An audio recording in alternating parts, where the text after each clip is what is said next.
Hello, and good morning. Amy Wilkinson here. If you don't know me already, you might, but if you don't, I am a coach who helps women in the food industry to get the recognition they deserve in their careers without frazzling themselves and their teams. And the reason that is what I do is because 10 years ago, I completely frazzled myself, probably my team as well. And I have worked in the food industry for over 20 years, predominantly across sales, marketing, and MPD roles, but I've done a little bit of time in process development, in technical, and I've worked a bit of time in ops. So I've worked across a broad spectrum of areas within the food industry. Now, the food industry is a massively rewarding place to work. We go into it with passion, and most people I know have gone into it with a passion for food. But it is blooming hard work, and over time, that passion can get eaten away at. And I speak to a lot of women who feel like they have just lost that passion, they have lost that spark for the job and for the industry. And a lot of them come to me thinking, I just want to jack it all in, and I just, want to go and get a job doing something completely different.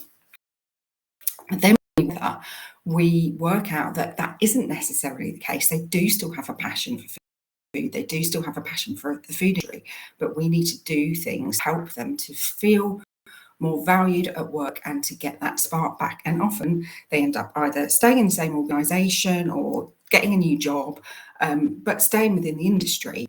And so now the goal of my business is to champion women's success within the industry, supporting them to become more assertive, feel more like they can get their voice heard. And my idea behind this is that together we can be the change that we want to see. So today I'm going to talk to you. I'm not going to be on that long, less than half an hour. Do come and say hello if you're on live, and if you watch me on replay later, because you're probably at work now, give me a hashtag replay so that I know that you've watched this, because it's always great to hear back. It's really funny because like talking to a little dot on a screen is more nerve-wracking than standing up in front of 300 people for me, and I have no idea why, but these are sorts of things that I work on with women. So I'm going to talk to you today about how we get on really well early in our careers as women, and then as our life goes on, the balance can shift in life. And I'm not talking about having babies, because it annoys me that everybody thinks that it's about that. And you can lose your spark. And I'm going to talk to you about why that happens, and then I'm going to talk to you about how you can restore that balance and reignite your passion and spark. Now, disclaimer, I am going to talk about a course that I'm running at the end, but this is not one big sales pitch. This is a genuinely want to help anybody and everybody that I can with this stuff. So I'm going to give you lots of value, and then I'm going to tell you about the course that I am launching this week or next week. So what happens? What happens to women in food? Well, first of all, there's some quite interesting stats. So only 7% of CEOs in the food industry are women. Why is that? And actually, when you get to exec team level, it's only 22% of women. And the only place that there really is any kind of parity within the industry, this is all from an IGD study, by the way, is in marketing, where 50% of us are women. I used to work in marketing, and in HR, where 72% of women are, 72 people in leadership roles are women. What's that tell you? Are we only good for doing marketing and looking after for people? I don't think so. So why does that happen? And we're going to keep saying this. It's not because we have babies. It is not all about the fact that we have time out and have kids. And it really frustrates me when people just say, oh, well, it's because you've had some time out of your career. That isn't the case. So early on in our careers, we tend to thrive because when we're brought up, if you were brought up and socialised as a woman, you were usually told to be caring, look after other people, do a good job. And what that can lead to is being really, really good when you get out of uni or get out of school or whatever, doing a really good job and working really, really hard. And you will do everything to make sure the job gets done. You will spin all the plates, you will do everything to please everybody else. And that gets you somewhere. That definitely gets you somewhere early on in your career. That is what we want from young people in the food industry, is to just get shit done. So you get shit done, and then over time, you might get a couple of promotions, you get a small team, and then you're starting to be responsible for other people. And, you naturally might be more caring than other people. And therefore you start to worry about their problems as well as your own problems. So you're taking on more and more responsibility. And at the same time, you're being super helpful. So you're still organising all the lunches for customer visits. You're still taking meeting minutes. You're still being the one that schedules the meeting. And before you know it, you are so blooming busy because you have got so much going on. And we're great at juggling things as women. So we do get rewarded early on. But what happens is we don't really talk about all that other stuff that we do behind the scenes, the stuff that keeps a business going, all the cogs that keep turning. We're not very good at it. We don't want to self-promote because that can appear as bragging, and nobody likes a brag, right? You don't want to be like really arrogant. So we stop ourselves from even mentioning, and when things go well, we'll say, oh, it wasn't down to me, it was a team effort. And we do a really good job of minimizing how hard we're working. And because everything's moving at such a fast pace in the food industry, often what we're doing goes unnoticed. And because it is a male-dominated industry, remember those stats that I was saying, 78% of the people on exec teams in the food industry are men. Men tend to have louder voices. They tend to have been brought up in a way, and there's always generalizations here. There will be men watching this going, no, I was in that first group. Absolutely. So this is generalizations.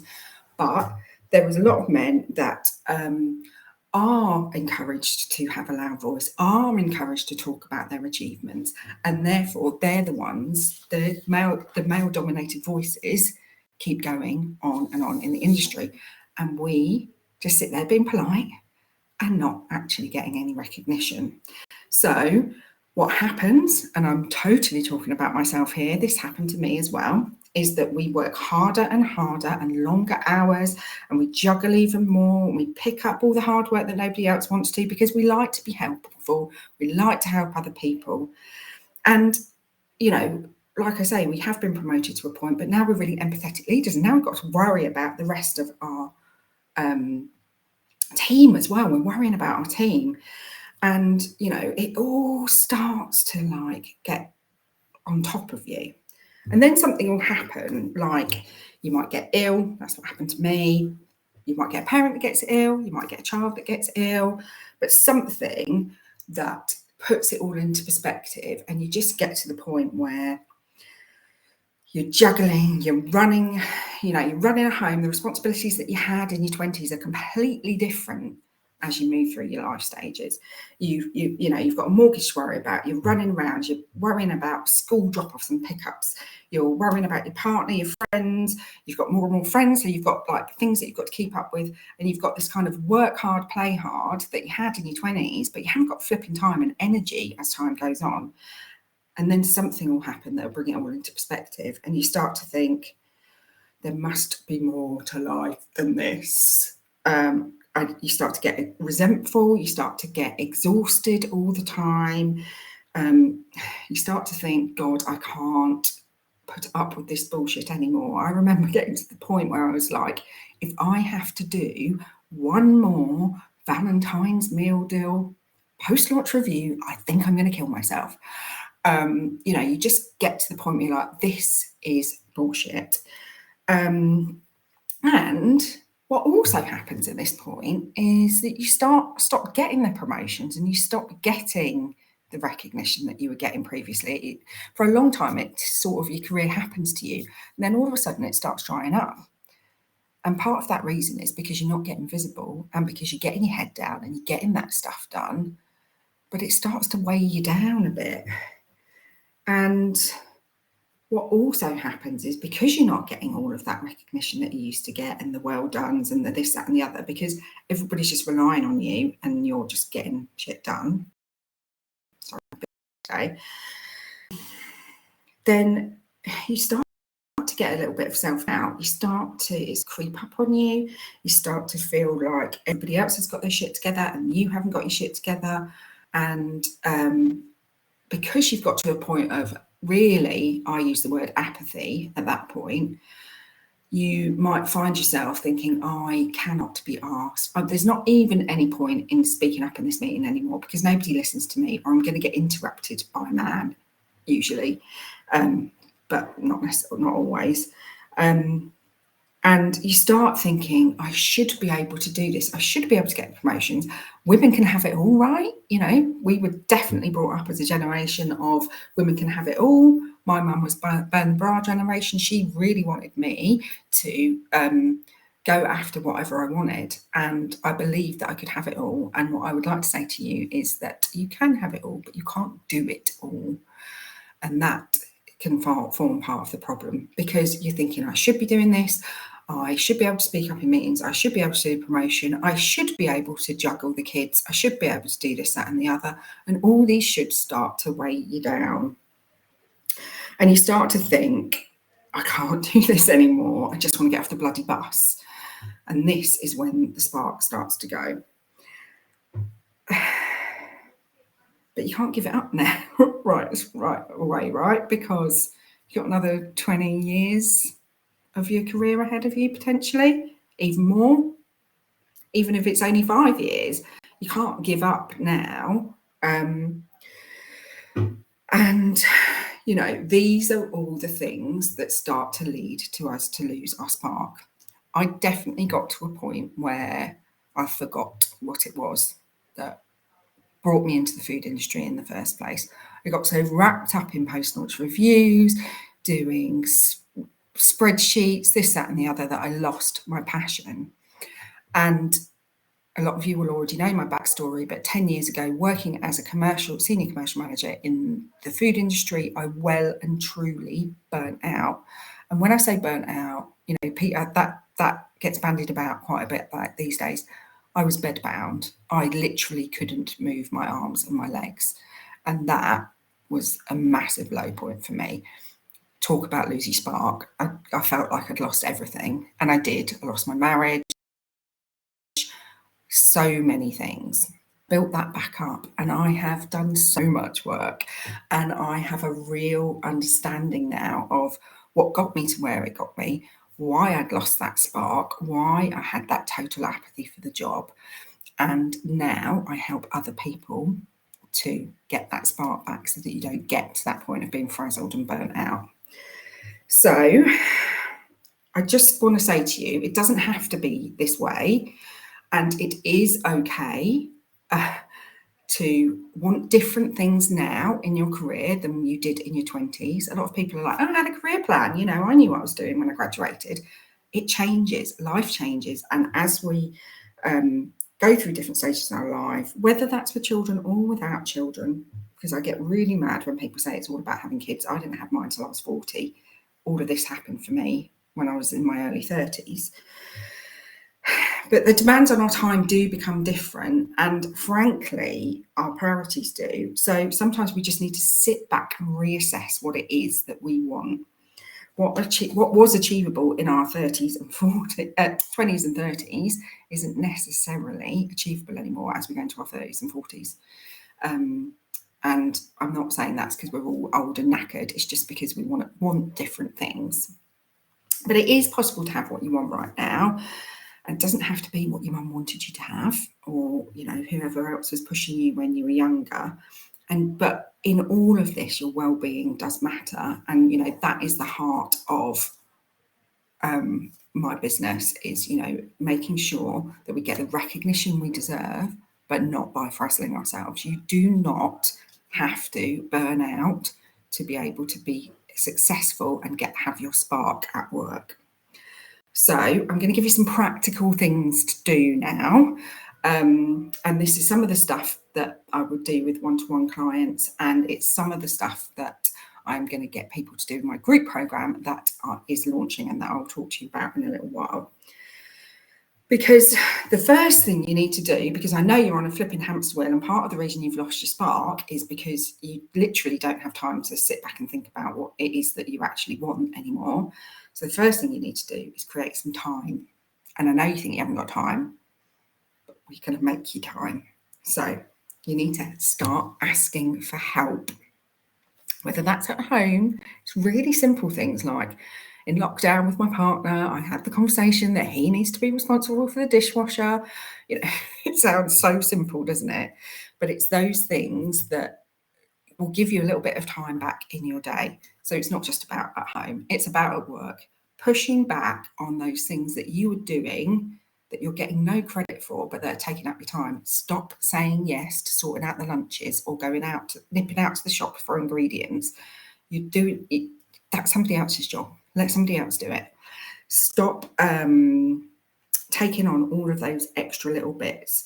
And if you do, I'm not saying don't ever volunteer for, different projects and stuff like that, but think about, is this going to raise my profile? What's in it for me? Am I just doing this because it's to be nice for another person?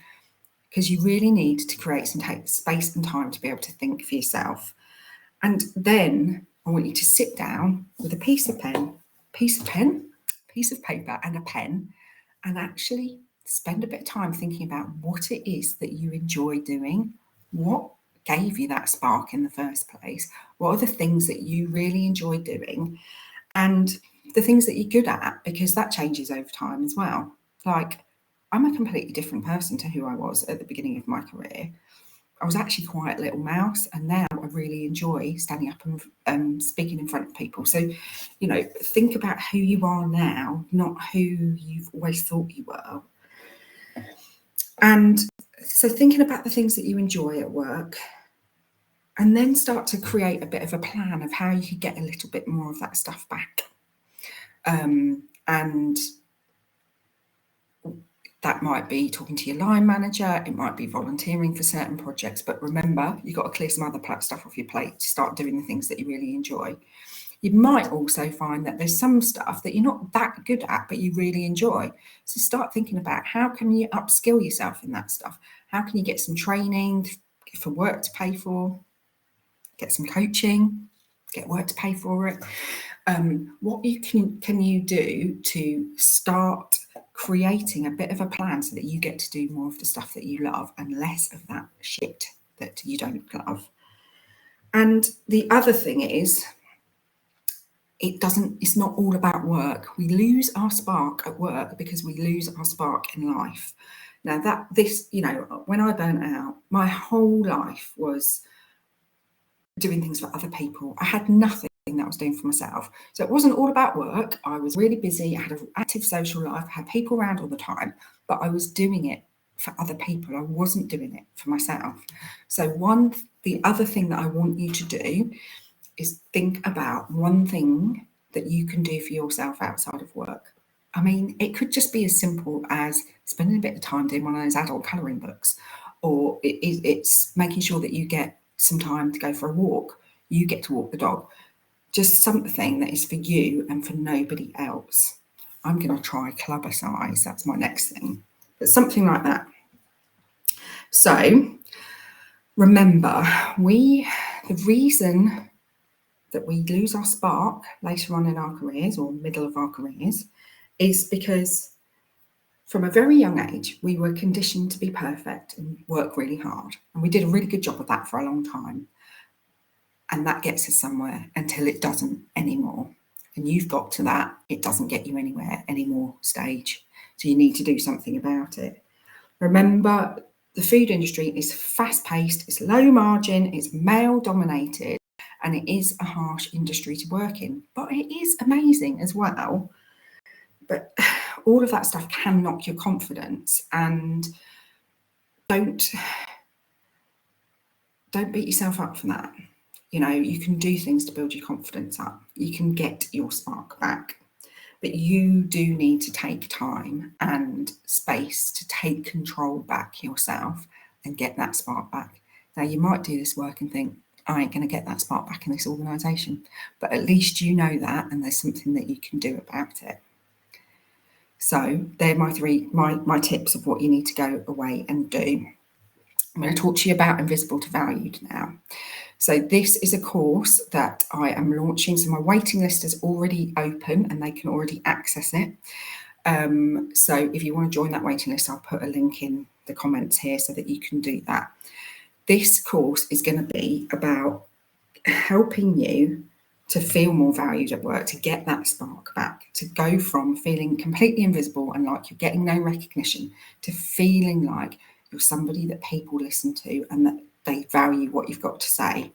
It's going to help you to get more confident, to ask for what you want, and it's going to help you to learn how to push back all of that stuff that I've just been talking about, that is the stuff that holds us back. And that is going to give you more time. It's going to give you more time outside of work. It's going to give you more time with your family. But it'll also open up opportunities at work, because if you can start to go get more visible, but not in an icky way, then you will know that you will get more opportunities within your career. It's going to help you with that self-confidence, where you've lost that spark and you've lost that confidence, getting that confidence back. And that is going to give you the confidence to go into senior meetings and speak up and say what you want to say. And be you and allow yourself to have an opinion, because your opinion does matter. It's going to help you to feel good enough, because sometimes we don't feel good enough, do we? But I'm telling you, you are. And I'm going to make you believe you are if you do this course. And it can really help you feel like people are taking more notice of what you've got to say, and that what you have to say matters. And it can have a real impact on your job, because you're going to get more shit done, basically. So if that sounds interesting to you, come and join the waiting list that I've got up. I've got about 50 people in there, because if you sign up before Sunday on that waiting list, you will get a free one-to-one with me. You will get access to the Thrive in Food Industry masterclasses, which is worth £100. And you will also get a free follow-up group coaching a little while after the course is finished. So I will put a link into the waiting list. Come and join me. Come and comment on this post if you were watching it as a replay. Even if you just put #replay, I want to know you've been here. Thank you for listening, and have a good day and get that spark back. See you later.